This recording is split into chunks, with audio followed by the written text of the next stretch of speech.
3 lifelong friends, 6 trusty balls, and endless NFL takes. Welcome to 3 Guys, 6 Balls NFL podcast. Welcome to episode 14 of 3 Guys, 6 Balls. To start off today's episode, I want to say rest in peace to Will Howard for Rookie of the Year prediction. The Pittsburgh Steelers have officially signed Aaron Rodgers.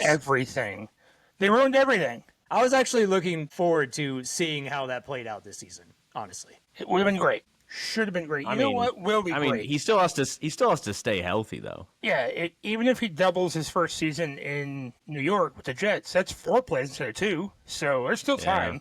That's almost a drive. Almost drive. 1 full drive. I mean, what do we expect out of him this season? It can't be a Joel's lot. the Steelers fan. He's got to have some insight on this. Based off of my father-in-law and wife's reaction, not much. Honestly. Oh, really? Not much. They were hoping for Will Howard. They were like, "That's Are they Mason Rudolph fans?" Here's the thing: is they don't like really dig deep into it, like know who all the players are unless they're like a star player. They don't even know who Will Howard is, to be honest. I've tried to explain it to my wife, and she's like, "I don't care." The absolute travesty to not know who Will Howard is. Look at that. Joel gets sucked into this fandom, and then he finds out that none of them even care. It's like, all they care about is winning or losing. That's all they care about. Yeah, they don't care who's on the team. But Aaron Rodgers, they do know that name. The Aaron Rodgers thing, they were not excited for. Well, they just don't know what they're going to get yet. And obviously they're getting peak Aaron Rodgers. If you watch anything on sports media, Aaron Rodgers coming back as the savior of Pittsburgh. So obviously it's peak Aaron Rodgers. Well, that's what it sounds like, but it also kind of sounds like they're not even fully aware of who he is. Because, with what you were explaining, they don't seem to know much about it or the team. So when you said Aaron Rodgers, at first I was thinking they're like, oh, he's washed up, he's not good. But now I don't even think I think that's too deep. Do they, know who he is or, where he played before? Yeah, they know who Aaron Rodgers is. They know all the big names, but they don't watch college football at all, so they don't know who Will Howard is. But why aren't they excited for Aaron Rodgers? Do you know, is it just because he's older? Because he was crap last season. Dude, I'll be honest, I don't even know if I've seen him play since he played at Green Bay. In the Steelers announcement, I think this is the funniest thing. In the Steelers announcement of Aaron Rodgers coming back, they showed the clip of him running out with the American flag, which was 2 seasons ago, which said he played 2 snaps. It's like, is this the memory we want? Yeah, sure, him running out is cool, but that's probably the moment that loosened up his ACL. Oh, man, you're running again, and then it's done forever. It's the furthest he's ran his whole career. Probably. All right, let's get into our first topic. Is the Madden Curse real? So Saquon Barkley was just recently selected as the Madden 26 cover athlete. And so the question obviously has been raised, is the Madden Curse real? Is Saquon Barkley going to be subject to the Madden Curse? What do you guys think? Is the Madden Curse real? No. I agree with Avery. I do not think the Madden Curse is real. Do you, Why Joel? do you say that? No. You answer this. Do you think it's real, Joel? Yeah, do we need to change our answer, Joel? No, I don't think it's real. Oh, thank goodness. We got one, Avery. I don't think it's real because sometimes, under immense amount of pressure, humans do bad. And bad is subjective, right? Chances are Christian McCaffrey gets hurt either way, whether he's on the Madden cover or not. That dude's got the weakest joints ever. He's going to get hurt either way. And you can just go through history. Just sometimes when the pressure's on and they get these big contracts and they get the Madden cover and they get this, that, and the other, they then crack under the pressure. That's humans. I am a conspiracy theorist through and through, and I'm not buying this one. This is just a bunch of fans just trying to spice up their lives a little bit. The way I see it is most of the quarterbacks do fine, unless that quarterback was put on the cover because of some hype. Either they were a fan favorite, or they were exciting, or they were a scrambling quarterback 15 years ago, or they're running backs. Those are the guys that get wrecked. Running backs, because they get wrecked no matter what. None of those guys are, oh, he's coming back for another season, he's going to do it again. It's no. No, once you hit 25, you've peaked. You're going down now. There's been some, crazy stuff that's happened, but there's been crazy stuff that happens all the time. I would say Sean Alexander's is a little sus, just because that man had never been injured and then immediately got injured. Like there's some things that like keep you holding on to it, but for the most part, there's no way this is real. So to go back to Christian McCaffrey, so he was actually injured in 2020 and 2021 with the Panthers. He only played 3 games in 2020 and 7 games in 2021, and he wasn't on the Madden covers. But also, I went through every single year of the Madden cover from 01 to Madden 25. Oh, gosh. Wait, this Madden 25 or the last Madden 25? Yeah, the first Madden 25? What year was that? Like 16? 13? Was it 13? What? It was somewhere. Don't what? Remember, it was 25th. It was 25th anniversary. 25th anniversary of Madden. They call it And Madden 25. I remember even asking. I think it was with you guys, or I asked somebody. I'm like, what are they gonna do when we actually hit 2024? Are they gonna just do it again, or are they gonna come up with a new name? And we're like, who knows? And then they did it. 2013. NFL Madden 25. 2013 video game. With Calvin Johnson? Barry Sanders, actually. Wasn't That makes Calvin sense they do a Johnson on the throwback. cover of 13? I don't know. I'm looking at Barry Sanders' face. Joel, you should know. You look. You look at every single one. Calvin Well, Johnson I was- actually totally bucked the Madden curse. That dude Let's say thrived. Adrian off of Peterson. that. There's an Adrian Peterson year. Adrian Peterson was Madden 14. Oh, you know what? You're right. It's 2014. So, yeah, it was Adrian Peterson and Barry Sanders. Okay. So I'm not. So Calvin Johnson was on Madden 13. Yeah, probably. See, I knew I looked it up correctly. Didn't mean to doubt you. Anyway, so I went through every single year of the Madden cover, and here's what I came up with. So I went through and I put a yes or no for if they're cursed or not. And from Madden 01 to Madden 25, I came up with 13 and a half out of 24 players were cursed. And I put 13 and a half because there was one year where Larry Fitzgerald and Troy Polamalu were on the cover. Troy was cursed. Troy was cursed. Larry was not. Yeah. Yes. So 56.25% of all the Madden cover athletes have been cursed. However, from 2014 to 2024, so Madden 15 to Madden 25. Madden Only- 25 to Madden 25. Yeah. So only 4 out of those 10 players were cursed. So it drops down to 40%. So just based off of those numbers, I would say it's not cursed because it shows that more often than not, the players are not cursed. What are we classifying as cursed? Is it just the following year? Is it the rest of their career? What are we classifying as cursed? Well, okay, so that's actually a good question because Thank you. let me give you an example. Good so job, Will. Madden 15, Richard Sherman's on the cover, right? Okay, so The best player in the game. he played just as well as he did the season before, but the Seahawks go to the Super Bowl. They don't run the ball at the 1-yard line, and Richard Sherman gets turned into a forever meme. Every time. How does that come up every time? We're just trying to talk about the Seahawks for our dedicated fan Joey Case. I feel bad for him because that's probably the face that every Seahawks fan made at that moment. Yeah. They just had to happen to have a camera on him. Of course it did. Everyone's like, what just happened? So do you consider that a curse or not? I don't know. I wouldn't consider that a curse for him as a player specifically, but you could consider it a curse for the team. Sure. So it really just depends on how you view the curse. See, I mean, but like Culpepper and Vince Young, like those guys were just hype quarterbacks. Vince Young Neither shouldn't of have them- even been on the cover. Neither of them had a great year. Didn't one of them have more interceptions than they threw touchdowns the year they got put on it? Like in the season that they got put on, or the season before they got like The season before. The got season them. that got them the cover. Yeah. Because, I mean, like Vince Young, I mean, that was like, he was just exciting at Texas. And then everyone's thinking, like, this is the guy. And I think they put it Yeah. on there a little preemptively. Like, I think most of the guys, I'd be curious. I mean, there's no way to know, like, what their deciding factors were. But I think a lot of the guys that got put on there were just like, ooh, this guy's hot right now. Not meaning like, you know, oh, you won the MVP. But it's like, you know, I mean, even Peyton Hillis. Dude, I never knew who Peyton Hillis was. I remember us having at Joel's house the cover of it, and we're all like, who is this guy? And we had to, like, look him up. He had an MVP caliber season, and no one knew And who we he were was. huge football fans at that, like huge Yeah, NFL dude, fans. we were watching Every it all the game, played time. Madden regularly. I mean, he played on the Browns, so, like, obviously we're not going to really know who he is. And there's a reason that was the one and only season they did the fan voting for the Madden cover. Is that That's he how won he the won fan the fan voting? voting because if Cleveland is one thing, they are together. They have nothing better to They do. have nothing better There's to do than nothing get better to paid. do in that city. Even LeBron left. You know what's funny is that the argument we're making against Peyton Hillis being on the cover is like the same thing that we're accusing the NFL or the NBA of doing as far as rigging like games or putting better teams in there? Because we'd be like, who? I don't want to see Oklahoma City and Indianapolis play. And the NBA is like, I know, we don't either, but you guys were on to us, so we had to chill. And now you have like the lowest viewership finals ever. Anyway, I pulled up Vince Young's stats from the season that got him put on the Madden cover. So he threw 12 touchdowns and 13 interceptions. He only completed 51.5% of his passes.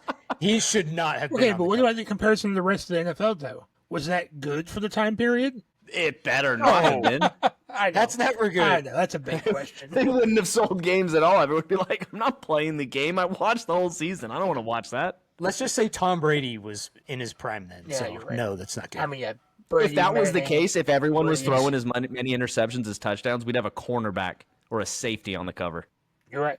You're right. Lamar Jackson was on the cover of 2021, and he's only gotten better since then. I mean, he's like the anti-curse. Calvin Johnson did the same thing. Like 2 seasons after that, he like topped the season that he got the cover. Michael Vick, 04, 07? no, No, Michael Vick, 04. Michael Vick was on the cover of Madden 04. Yeah, you're right. But he was cursed. He was cursed though. Hold on, though. 'cause What did Michael Vick even he do, did not though? do that much worse in the NFL the previous or the following 2 seasons, and then he had to legally take a couple of seasons off, and then sure, after that he did worse. The season after he was on the cover, he fractured his leg and he played 5 games. Okay, yeah, it checks out actually. I rest my case. Proven wrong, I rest my case. But yeah, I mean, recently you've got players like Patrick Mahomes, who in his cover season won his first Super Bowl. You've got Tom Brady and Patrick Mahomes, who are both on the cover of Madden 22.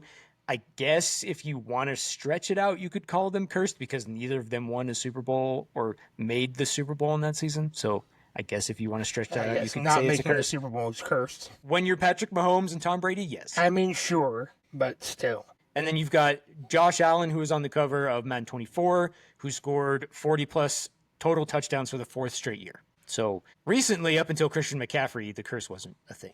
I think it was a bigger thing back in the day, but as Avery mentioned, those players made the cover because they were just getting used and abused by their team. That's why they got the stats they got, obviously, except for some of them, sure. But then the following season, their bodies are just broken down, so it just doesn't work right. So I don't know. I think what's going to be interesting is as we push forward with more college football games, the NCAA 25 cover had Quinn Ewers, Travis Hunter, and Donovan Edwards. That's his name, right? Donovan? Yeah. Yeah, from Michigan, a running back. And that Donovan Edwards had a drop off like no other this year. And Quinn Ewers wasn't bad, but he wasn't good as good as he was the previous year. Oh. Only one that really performed was Travis Hunter. So 2/3 of that cover was not good. I'm wondering Yeah. if now that the college football's back, if the curse has switched. We'll wait like 10 years and we'll come back to that. We'll see. Actually, To be fair, I feel kind of bad for Quinn Ewers. I'm like, dude, you come back for the senior season. You got little Manning right behind you. yeah. Like, everyone's just waiting. They're like, yeah, like, you better bring it. I mean, you don't have to because we can just bench you anytime we want. But, like, you're our guy for now. Steve You got, Sarkisian, like, right? that. Head coach out there. Yeah, yeah. I wonder how many times he had to defend his Quinn Ewers choice. How many, and it's not like how many weeks, but how many times a week he had to defend no, we're sticking with Quinn. Coach, are you sure? Sticking with Quinn. Yeah. We talked about that before. His whole entire season, nobody wanted him to play, and all he did was lead his team to the playoffs. So whatever. SEC. So wait, was this Archie's second season? I know he redshirted, but that's not going to matter because he's going to go after 3. So he's only going to play for 1 season. Yeah. Yes. Well, he might I stay. wonder if that he was- might stay. There's no way. don't They're already think talking so. about him being the number 1 pick next year. Because at first I was thinking, okay, maybe they, like, well, at first I was like, why would you go to Texas? Because you're going to play behind Quinn Ewers for 2 years, and then you're only going to play 1 season and leave. And then I'm thinking, maybe that was the plan. Go to a nice school with, a good place that can develop you, but not take the wear and tear and abuse. Prove yourself after 1 season and then go get paid real money. Although he's getting paid real money right now, probably. He's not even playing. Do you guys actually think he's going to be good? Quinn Ewers or Archie Manning? No, Archie. Archie Manning. No. That was I too think quick. he'll be pretty That good. was too quick. I don't think he'll be bad. I just don't like that everybody is like giving him all this praise and saying he's the next big thing, but he hasn't done anything. I mean, he played a few games and he actually did pretty well. But I mean, I'll say that like I'm sure a lot of people can't, compartmentalize the fact that he's a Manning. If he had any other last name, I'm sure he would just be a highly ranked quarterback that they're excited to watch finally. So I'd say a lot of the hype is purely because of who he is. Last year, he appeared in 10 games, had 61 completions on 90 attempts, threw for 939 yards, 9 touchdowns, 2 picks. I mean, that's pretty good for garbage time, because that's all he's really coming in. It's not like he's coming in to play against the ones usually, but there are worse stats you have, for sure. I mean, don't get me wrong. I'm excited to watch him and like see how he is, but I just don't like that everybody's already saying he's the number one pick and he hasn't even really played a season. How many times have we seen where a quarterback is supposed to be the number one pick and then he sucks? Yeah, I mean, to me, I don't know. I was always surprised with the Andrew Luck progression because he was that guy like 2 years before he got to the NFL. Like everyone was already saying, this is the guy, and he had everything, on paper and everything, like the height, the build, intelligence, the form and everything. And then he came in the league and actually like lived up to it. I mean, again, minus injuries and stuff. How many other guys have we had like Luck where it's like some guy basically like a prophesied, player? It was Greg Oden in the NBA. I'm just kind of thinking of like Spencer Rattler when he was at Oklahoma. Like he was supposed to be the number one pick and he was total garbage the whole time. Yeah. And I'm not saying Arch Manning's going to be that, but that just like that experience watching this number one overall pick, he wasn't good at all. Where did he get? Oh, he's in the Saints. He's the Saints. Yeah, he played several games last year because of Derek Carr's injury, and he wasn't very good. Oh, well, let me ask you guys. This is a little off topic, kind of. Who do you think ends up starting, Rattler or Shuck? Shuck. Really? They spent a second-round pick on him. When was Rattler drafted? What are they going to do? Let him sit behind Spencer Rattler and develop behind the experienced one-year vet? Oh, Rattler was a fifth-round pick. I don't think they're spending the number 40 overall pick on him to let him sit when Spencer Rattler is their other quarterback. Jeez, never mind. Okay. He went 0-6. Yeah, he's terrible. Do you rescind your question? Yeah, just cut that part. No, don't. Because I knew he was bad, later. but then I'm like, maybe he's not actually as bad as I'm thinking. Maybe there's something there, and then I looked it up. I'm like, no, yeah. 1,300. I should have trusted my initial gut. 1,300 yards, 4 touchdowns, 5 picks. 4 touchdowns in 6 games. Oh yeah, that's terrible. 57% completion percentage. This dude's bad. Yeah. He also fumbled 5 times. He had 5 picks and 5 fumbles. Wait, so he had more picks and fumbles than he did touchdowns. Touchdown passes. Yes. Winner. No wonder they went 0-6 with him starting. Oh, he lost 3 of them. Holy cow! Jeez. Yeah, that's 8. So I would say it's Shuck. It's what the Shuck season. I'd say someone else. They still got Taysom? Oh, they do. You know what? Do they? Yeah, but I don't think they're going to start him at quarterback when he's their everything. It's player. a good year to get Taysom Hill as your tight end, if he's starting quarterback. He's going to throw it to himself. Well, if fantasy football doesn't know what to do with Taysom Hill, so they leave him as a tight end. And then he sometimes throws the ball and plays quarterback, so you get all sorts of stats from that guy. What is that guy's name? Who's the backup in Atlanta? What's that guy's name? Kirk Cousins? Kirk Cousins. He's the backup? Yeah, he's Michael Penix. It's Michael Penix season in Atlanta. He got benched last year.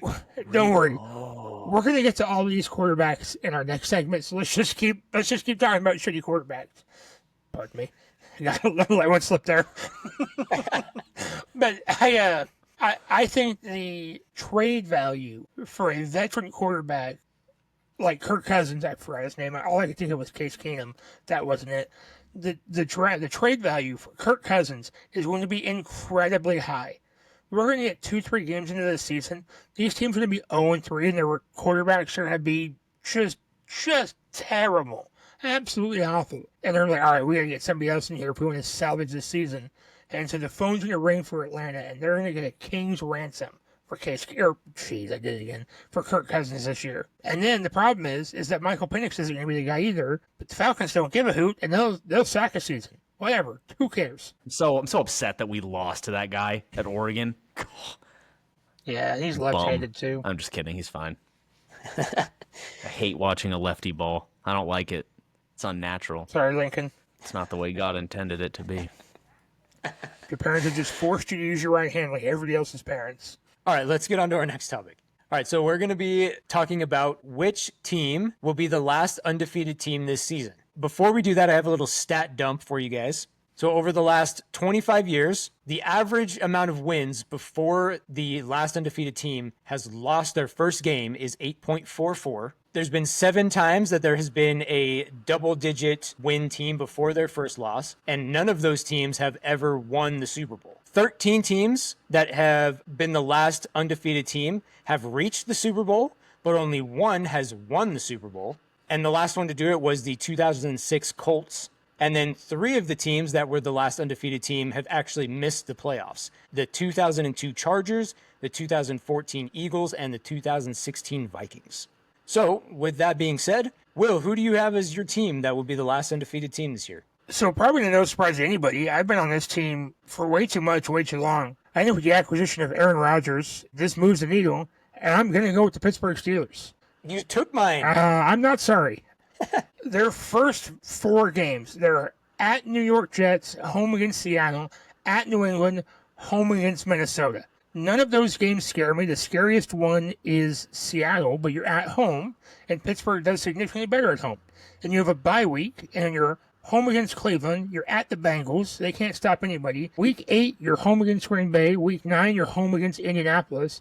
And then your first loss probably comes at Week 10 at LA for the Chargers. They've got a pretty favorable schedule to begin with. It ends in an absolute slaughter. The Bengals again, Chicago, Buffalo, Baltimore, Miami, Detroit, Cleveland, Baltimore. The finish of their schedule is murderous, but it opens up really soft, and they have a chance to secure what's his bucket, the coach out there, Mike Tomlin. Thank you for that. They have a chance to secure Mike Tomlin his winning season before they even get to a hard part of the season.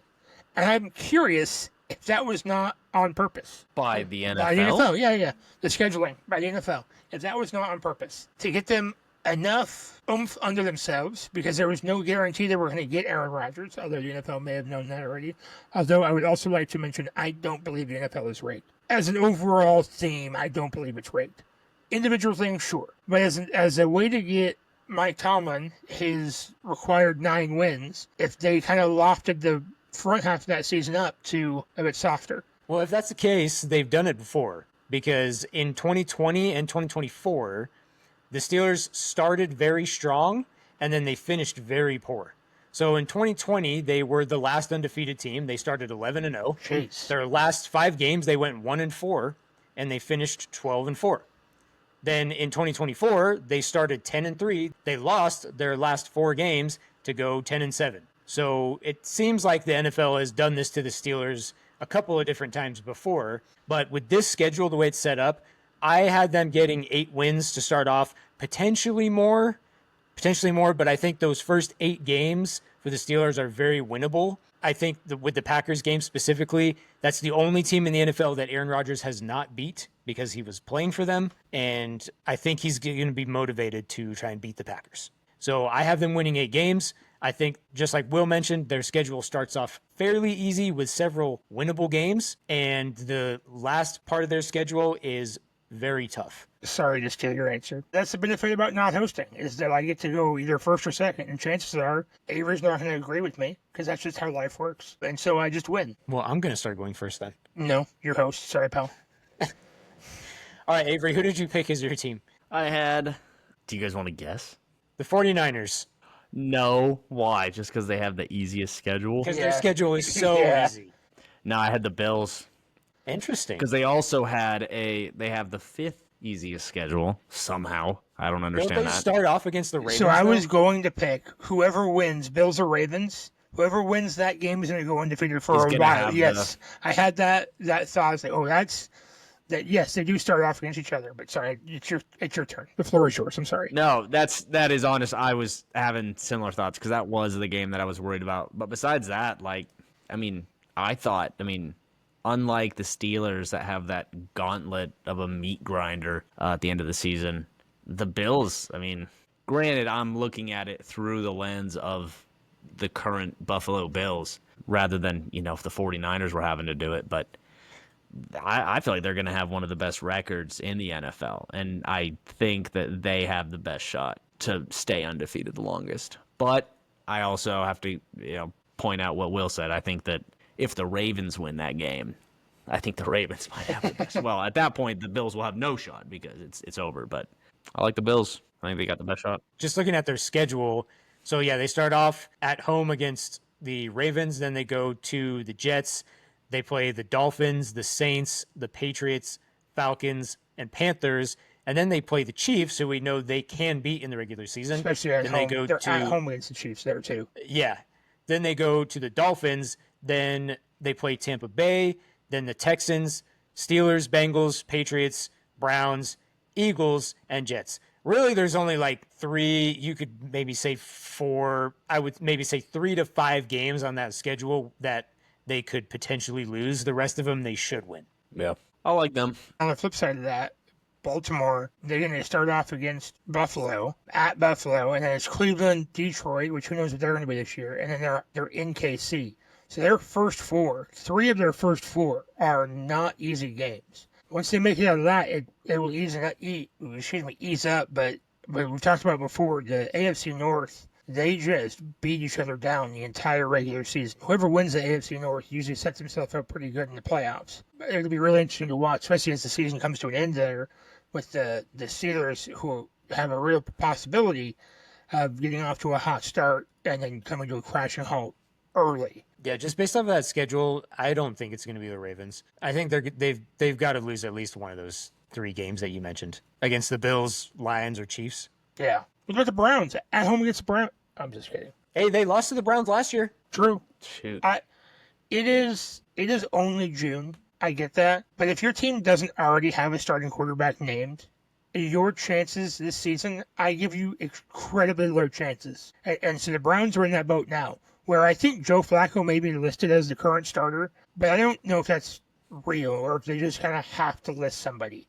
And so as the offseason goes on, and again, I know it's only June, season starts in September, regular season starts in September, but the longer things go on and you don't have a starting quarterback named, to me, your chances in the season just continue to dwindle. Yeah, I would agree. I think I don't know if you guys saw that report that Shadur was like the 4th or 5th quarterback on the depth chart.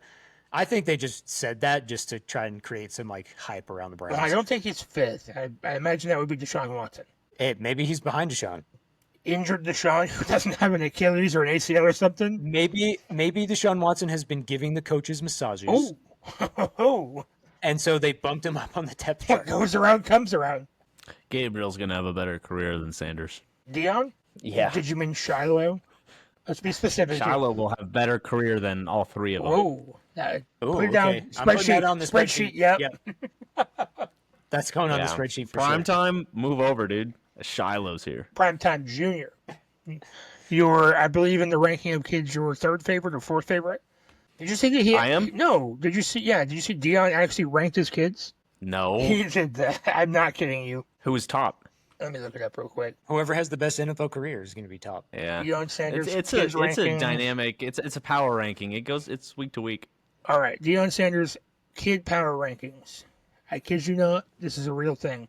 It goes Deion Sanders Jr., Power ranking. Shalomi. I don't know who that is. And then Shiloh, it sits right It's above. Gorlami. It sits right above. So Shiloh's number 3, Shador's number 4, and Deandra is number 5. Wait, who's 1 and 2? Deion Jr. and Shalami. It's Did probably he not. name It's probably not Hooper? even close to that's how you pronounce it, considering Will's track record. Is that a boy or a girl? I do believe it's a girl. I don't know. But I'll take your word for it. All right. But Deion Jr. Number 1. Yes. Who is that? Is he 5? How old no, is he's he? number 1. I don't know. No, how old is he? I know he's 1. Asking if he was 5 years old. Did he not play football? I don't know. How could he be he's number 31. 1 if he didn't play football? He's born at night. He's only 5'7". Ooh, how is this guy number 1? Okay, that makes sense why he didn't. He play played at SMU. Oh, he did play football. Jeez. Yeah. From 2013 to 2015. Played defensive back. Other notable events. Is he a coach? Is he a coach at Colorado now? Doesn't appear so. He's just hanging around there. Under other notable events, it says has a photo of himself in his dorm with Versace bedding. So clearly winner, number one in the power yeah, rankings. yeah. If that's on there, yeah. There's nothing else to post. Well, there's an allegation No about other Lil fun Wayne facts. concert. I just admitted that. All right, well, on that note, let's get on to our last topic. All right, I'm excited for this one. Me too. So our last topic for this episode is which single-season NFL records could be broken in 2025. So, Will, since we started with you last time, let's go ahead and start with Avery on this one. No, Joe, why don't you go first? On behalf of Avery and I, why don't you go first? Yeah. You want me to go first? Yeah, and if you take mine, I'm going to quit. Will quits, I quit. I highly doubt that I'm going to take yours. Okay, so for my single season record that could be broken in 2025, I went with completion percentage, which was set by Drew Brees in 2018 with 74.4%. So last season, there were 5 quarterbacks who completed over 70% of their passes. Those 5 quarterbacks were Geno Smith, Joe Burrow, Baker Mayfield, Jared Goff, and Tua. So I narrowed that list down to 2 players who I think could potentially break the record this season.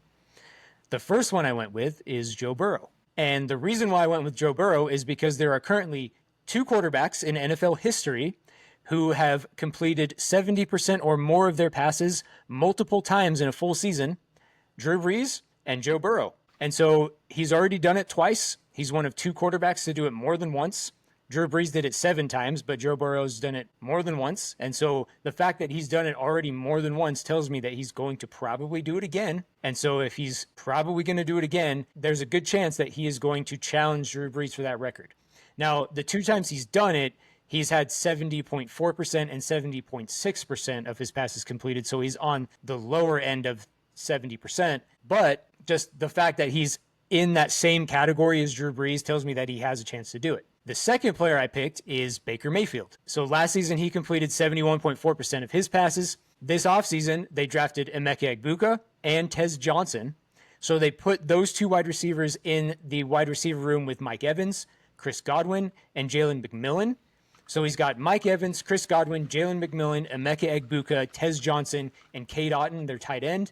And then he also has 2 really good receiving running backs in Bucky Irving and Rashad White. So I know Baker Mayfield did throw 16 interceptions last season, but he still completed 71.4% of his passes while doing that. So they went out, they got these receivers. Basically, the Buccaneers are telling us that they were already good at passing last year. They ranked 3rd in passing yards, but now they're telling us, hey, we're still going to be good at passing. We're going to be one of the best teams in the NFL at passing the ball. We're going to pass the ball a lot, and we're going to be good at it. And so that's why I think Baker Mayfield could potentially challenge Drew Brees for that record of completion percentage in a season. Dude, I'm just now, once you said the Drew Brees thing, I looked that up. Jeez, what a season that was. And then also the 342.3 yards per game average was a record. And I was like, how did he get that record but not the yards record? And then I remember Peyton Manning had the yards record. He was one yard above. And so they naturally they share the yards per game record because you can't divide a single yard into 16s. Dude, Peyton Manning, 5,000, what was that, 5,500? 55 touchdowns. 5 touchdowns. Oh, I thought about putting that record as the record that I was going to pick, but then I was like, no, there's no way.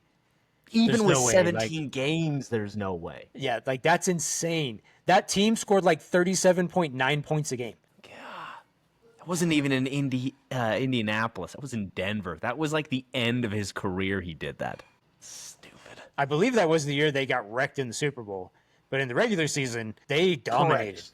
That was the safety, opening play safety Super Bowl. It was the Golden State Warriors. See, Seahawks fans, we talk about your Golden State Warriors. We talk about your good Super Bowls too, Seahawks, okay? Not just your bad one. Correction, good Super Bowl. You're right. My bad. And indirectly, while glazing Peyton Manning. Yeah.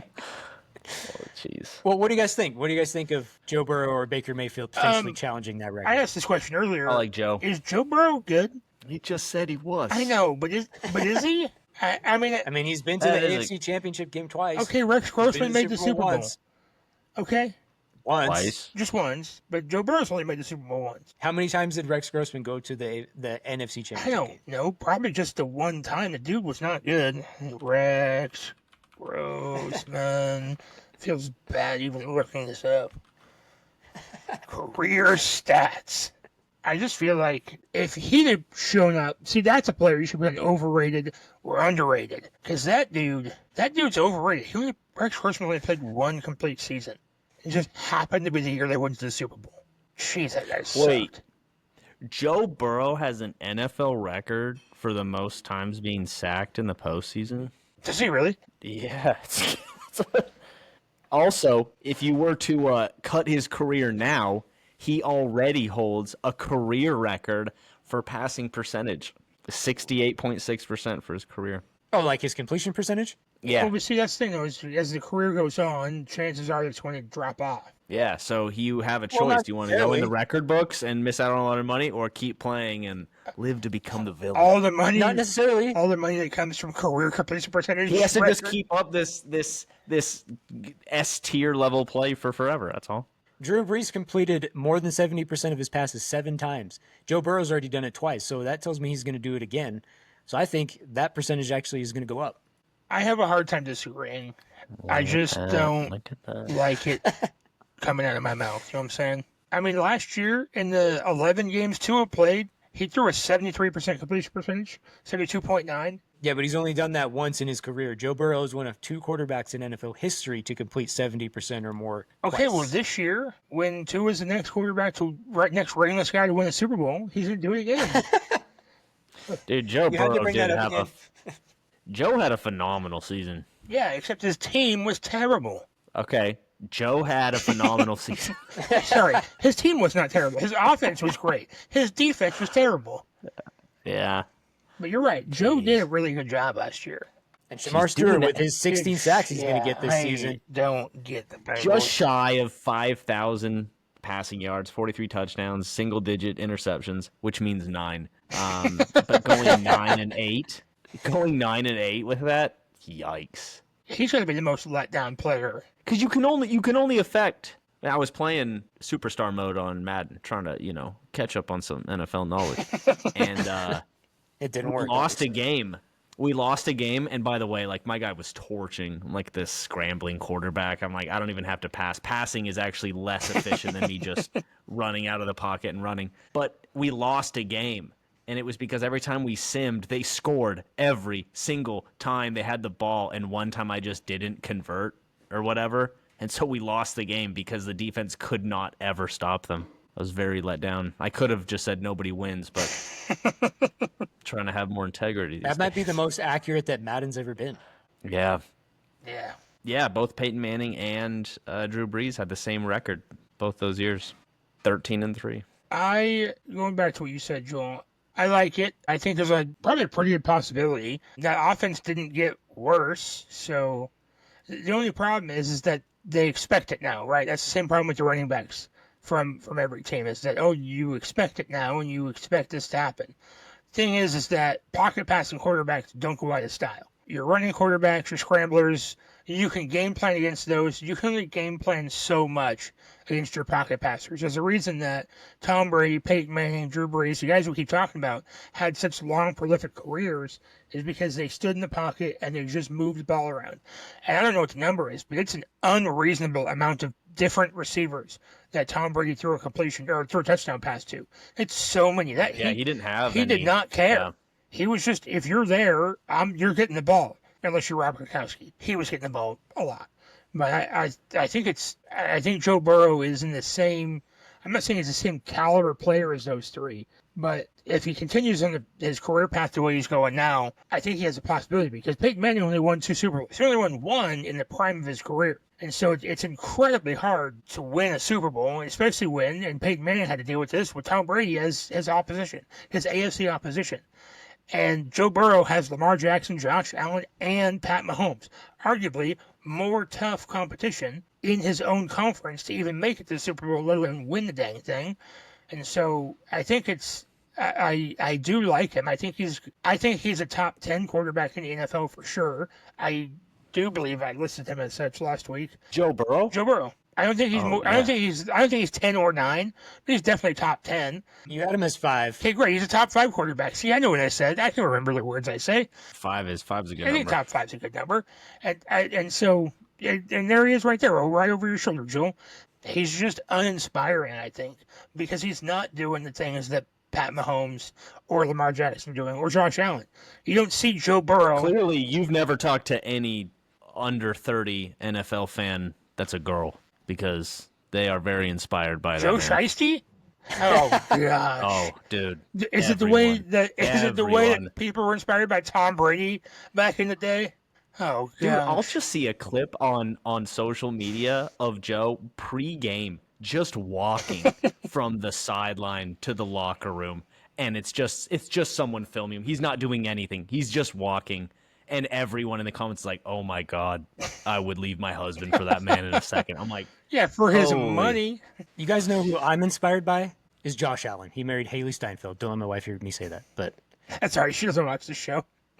my roommate Austin is in love with Haley Steinfeld, and I don't understand it. I don't understand it. Like, good for him, because, like, that's a bag. Like, he bagged it. Like, he she got plays it. a But Marvel superhero. a lot of people play Marvel superheroes So these does days. Paul Rudd. Yeah, and they're all very good looking. Thor, Captain America, Ant-Man. Just Haley's just Black Widow. Mark Ruffalo, pal. Not all of them are attractive.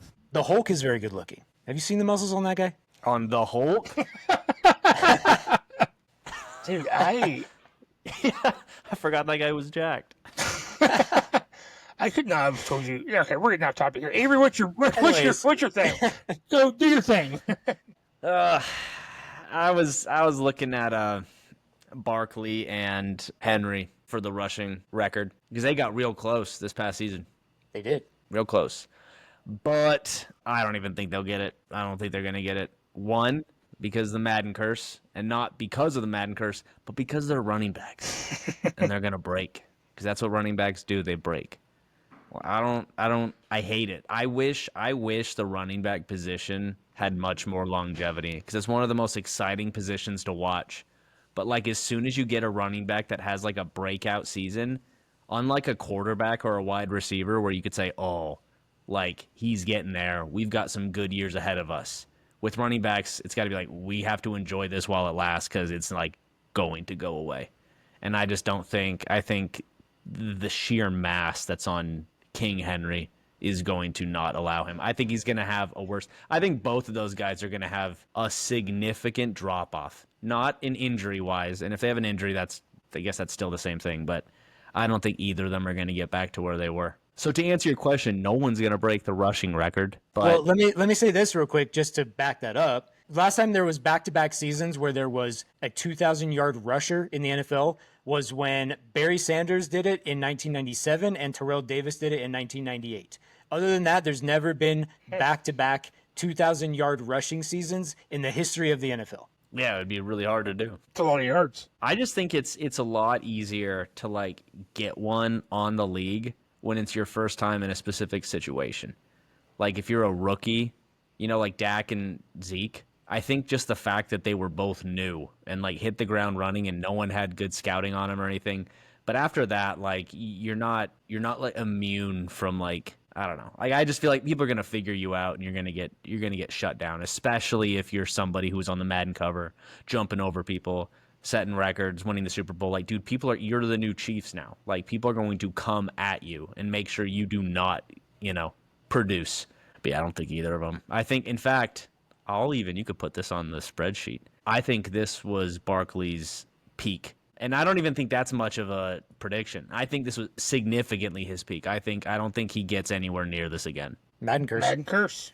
Proved it right there. No, it's just running backs. It's just a running back. He's a running back. Nope. All right, so Avery, so you're saying that no single season records will be broken this year? Not those, not the big ones. There's a million records. ESPN just doing it like they're the Federal Reserve printing money. Just look at this record. He's the first one to do, 25 plus receptions and, this and that. It's a mess. The first player to have 12 catches while wearing this colored jersey. Yeah, no joke. Yeah. On Thursday. Yeah, no one's breaking the rushing record. No one's breaking the passing record. But I do like Joel's completion percentage one. I think Joe's got a pretty good shot at that. All right. Well, Will, if you had to pick a single season record to be broken, what would you pick? I would pick interceptions. And I don't mean like throwing them. I mean intercepting them. Isn't that like 14? The answer is 14, yes. And the year was 1952. We have not had anything close since 2021 when Trevon Diggs did it for Dallas. He only had 11. He was 3 short from time. That was a special. And everybody was like, "Oh, I saw one of those in person. Oh, that's crazy." I was at AT&T Stadium. But let's talk about some of our starting quarterbacks in the NFL. Let's talk about Justin Fields starting in New York, the Jets. Let's talk about... Is this about him throwing picks? Let's talk about Joe Flacco, maybe Kenny Pickett, maybe Dylan Gabriel, Shedeur Sanders. Let's talk about Aaron Rodgers, maybe however long he lasts, and Mason Rudolph or Will Howard. Cam Ward, rookie. Anthony Richardson, still a starter. Geno Smith, although very accurate, is going to have to play against the Broncos twice, and they've got an incredible secondary. We still have Dak Prescott, who does not throw as many interceptions as everybody likes to believe, but he does throw a lot. Caleb Williams, J.J. McCarthy, the unknown, who knows what he's going to do is his second-year rookie season. And then we take NFC South, where we have Michael Penix, Bryce Young, and Tyler Shuck as 3 of the 4 starting quarterbacks in the NFC South. Then we've got Brock Purdy, who does not have the receivers he had last year. We've got Kyler Murray, who is arguably getting better every single year, but still can't see over his offensive line. Anybody. And then Sam Darnold, who, as we mentioned last week with our literal child we had on, at the end of last season was saying he was already starting to see ghosts again. And if we get ghosts, Sam Darnold, it's going to be pick season next year. So both Trevon Diggs and Night Train Lane, they were both, and a lot of these are set by younger guys, rookies, and I think you hit it on the head, is that the NFL doesn't know what to expect, and so they try to take advantage of these guys. It doesn't work. We've got young guys like Travis Hunter going to Jacksonville. We've got Jolly Barron going to the Broncos, and so they're going to shy away from Pat Surtain and go towards Jolly Barron, and he's going to be right there to get the ball. Will Johnson in Arizona. We've got some good young corners coming into the league, and we've got some bad quarterbacks playing. I would not be surprised if we had multiple people who were in the 8+ range for interceptions, and we had somebody pushing the record this year. Again, that was set in 1952. I mentioned the 2021 thing, but I'm looking through this list. The next closest besides 2021 is when Champ Bailey got 10 in 2006. You just don't get that many interceptions anymore. Double-digit interceptions is like off the charts nowadays. So this is a pretty bold prediction here, but given the amount of rookies and just bad quarterback play I truly fear we're going to have, I think we have a shot. I think we have a shot this year. I love that you started that with interceptions. And I don't mean throwing them. I mean catching them. And then you go off on just every bad quarterback. Like, this guy sucks. This guy, even worse. This guy super sucks. It's not even going to be because of defensive back play. It's going to be because of second-rate quarterbacks out there that shouldn't be out there. Yeah, and I guess that's not great, but if any of these starters get hurt, the only team that really has formidable backups, you've got Matt Stafford, who has Jimmy Garoppolo. You've got Kyler Murray, who's got Jacoby Brissett. Mac Jones, who will probably end up being the starter in San Francisco once Brock Purdy gets hurt. That's what happens when you get a big contract. Bryce Young has Andy Dalton. Dak has Joe Milton. Marcus Mariota in Washington. There's not a lot of formidable backups. Anthony Richardson has Daniel Jones, equally as bad. It's not going to be good out there. If any of these starters get hurt, it's not. I don't have high hopes. I think that's just what it is. I'd be curious to see if. I don't think it would be any one player that would get that record. I would be curious what the record for interceptions in a season. Yeah, that'd be interesting. But then again, if it was 70 years ago where they set that record, I'll bet a few guys probably got quite a few interceptions. While you're looking that up, Will, while you were talking, I thought while you were talking about all these young corners who could potentially do it, I thought you were going to say your favorite corner who's now a Chief, Noah Williams. I mean, this is going to be a season for players like Noah Williams. Overthrown balls where you just happen to be in the area by accident. This is the season for you. If your player awareness rating is at like a 5, boy howdy, sign you up this year. No player awareness 5, kicking windows. You said this like kicking a window. Deep cut. That is a deep cut. All right, so you didn't pick a specific player to do it. You just think Yeah. that someone can do it because the quarterback. I plays truly it. think Johnny Barron has a really high shot because teams are naturally going to fade away from Pat Surtain. And so he's just going to get a target a lot. And he's got the skills and capabilities to do it. He's got the ability to be there and to be the player to do it. So I like him a lot. I don't know if he's going to be the one to do it, but it'll be rough. The record for most interceptions thrown in a single season will never be broken again. That has got to be the most unbreakable record. 42 in one season Oh, by a single by quarterback. a single quarterback. Yeah. Who is the coach? Fired. I don't know. Why did you keep letting this guy throw the Well, it ball? was George Blanda. Of course you're going to let him throw the ball. How many touchdowns? I don't know. Give me a second. Watch him have like I'm 80. finding it. 80. What's the acceptable amount of touchdowns you have to throw to be able to throw 43 picks? It's not 27. That's what he threw. The reason I ask, 27. is because I'm playing on that Madden game. I'm playing. It's on a normal it's on pro difficulty, and I don't know how to play the game, and I cannot read these coverages, and these linebackers are out of this world athletic, and Ooh. can't. I have to they have to do a cross route, but my point is my percentage has to be like 40%, 35%, but I'll also throw like 6 touchdowns a game, just volume. And so I wonder, like, when they're like, this guy has one of the worst percentages in the league, and I'm like, dude, we are crushing it. So I just wonder, like, how many touchdowns do you have to throw to be able to get away with 43 picks? Let me tell you, it had nothing to do with how many touchdowns he threw. He threw 42 interceptions that year. Their record was 13-3. No, that's too many. That's too many games. That's too many games. 11-3. Excuse me. First in the AFL East. How? Everybody else is worse, apparently. They don't know how to capitalize on a turnover. No one could capitalize off the turn. Wow. They had 9 turnovers in one game. Now, granted, they lost that game, but a different game, they had 7 turnovers and won that game. Dude, George Blanda threw over 20 interceptions 8 times in his career. That is so bad. 20 interceptions in a game? No. 8 times? In a season. He threw. Oh, jeez. He threw over 20 interceptions in a season 8 different times And they lost in his career. The Houston Oilers lost the Super Bowl that year, 20-17. Probably because he threw 40 interceptions. He threw 5. Well, they had 5 turnovers that game. That's so bad. 11-3. You're right. That record will never be broken. 2,800 passing yards. Actually, you know someone who could break that record? Famous Jameis. Because he would just If he's the starter for the Giants, he would just smooth talk his way back into the game.